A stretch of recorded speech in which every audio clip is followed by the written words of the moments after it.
Meet a firefighter. Fighting fires is dangerous work. Have you ever met a firefighter? Kristen Hartman, who was born and raised in Calgary, Canada, fights fires for a living. Let's discover more about her and her job. When Kristen Hartman was growing up, she enjoyed vigorous exercise such as hiking, skiing, and rock climbing. She wanted to be a physical education teacher. Then, hearing that the local fire department had some positions vacant, she changed her mind. The training course lasted 8 weeks. Kristen graduated along with 33 men. She then joined the Calgary Fire Department, which had almost 1,000 firefighters. She was the fourth woman to be hired.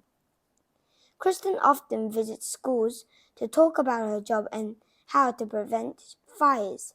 When students ask her what sort of person makes a good firefighter, she tells them you must be comfortable with heights and prepared to risk your life. She also stresses the importance of fitness. A firefighter has to have strength and energy. Firefighters should also be able to stay calm. In a fire, many things are happening at once.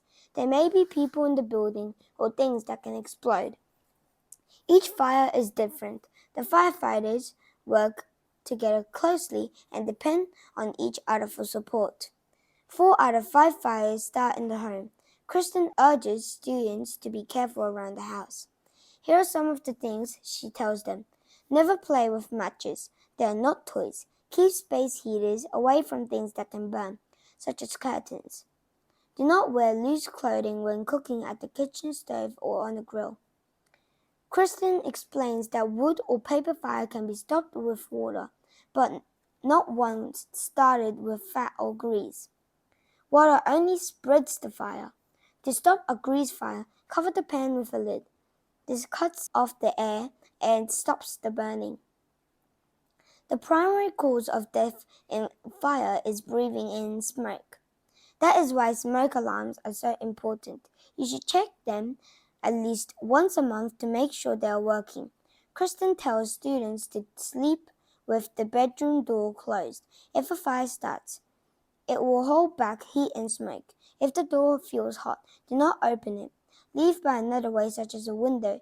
In addition, you should have an escape plan. Make a diagram of your home. Show at least 2 ways out of each room. Make sure that everyone living in the house or staying there understands it. Then agree on a place outdoors where everyone can gather to be counted.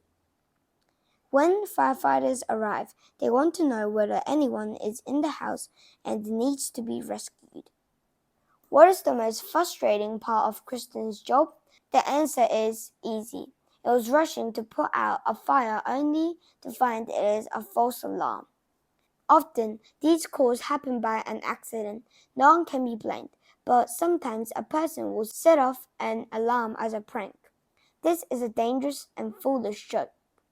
The person doing it can cause a great amount of trouble.